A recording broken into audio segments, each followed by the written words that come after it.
বাংলাদেশের নির্বাচন ব্যবস্থাকে ধ্বংস করা হয়েছে, যোগসাজশ করে পাতানো নির্বাচন করা হয়েছে।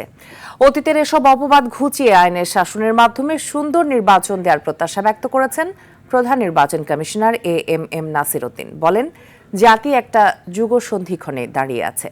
দায়িত্ব পালনে ব্যর্থ হলে ভবিষ্যৎ প্রজন্মকে জবাব দেওয়া যাবে না। এ সময় মাঠ পর্যায়ের কর্মকর্তারা সুষ্ঠু নির্বাচন করতে ইসিকে সঠিক দায়িত্ব পালনের আশ্বাস দেন। নাজমুল হুদার সহায়তায় রাকিব হাসানের রিপোর্ট। আগামী 12 ফেব্রুয়ারি ত্রয়োদশ জাতীয় সংসদ নির্বাচন ও গণভোট। এবার উৎসবমুখর পরিবেশে সুষ্ঠু, অবাধ ও অংশগ্রহণমূলক নির্বাচন করতে প্রতিশ্রুতির কথা জানিয়ে আসছে নির্বাচন কমিশন।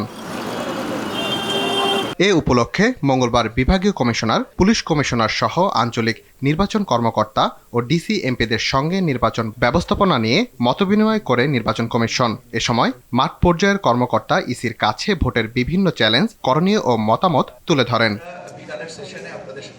এ সময় নির্বাচনের আগে পুলিশ যথেষ্ট সক্ষমতা অর্জন করেছে বলে দাবি করেন পুলিশের মহাপরিদর্শক বাহরুল আলম। আর জনপ্রশাসন মন্ত্রণালয়ের সিনিয়র সচিব মোহাম্মদ এহসানুল হক বলেন, উপযুক্ত নিরাপত্তা পেলে সর্বোচ্চ শক্তি দিয়ে কাজ করবে মাঠ প্রশাসন।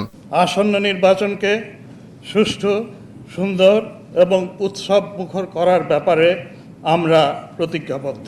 ওই চিফ ইলেকশন কমিশনার মহোদয়কে আশ্বস্ত করতে পারি, উপরোক্ত পরিবেশ এবং প্রোটেকশন পেলে হাইয়েস্ট পসিবল ইন্টিগ্রিটি এবং ডিভোশনের সাথে আমরা কাজ করতে পারব।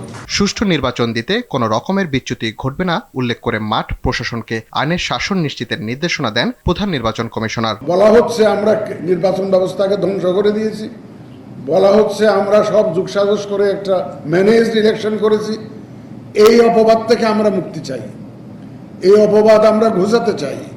আমরা প্রমাণ করতে চাই যে আমরা সঠিক সুন্দর নির্বাচন করতে পারি এবং এটা একমাত্র আইনের শাসনের মাধ্যমেই সম্ভব।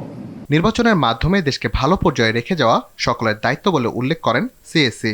আপনার প্রতিটা কাজ আমাকে সাহসী করে তুলবে। রাকিব হাসান, আর টিভি, ঢাকা।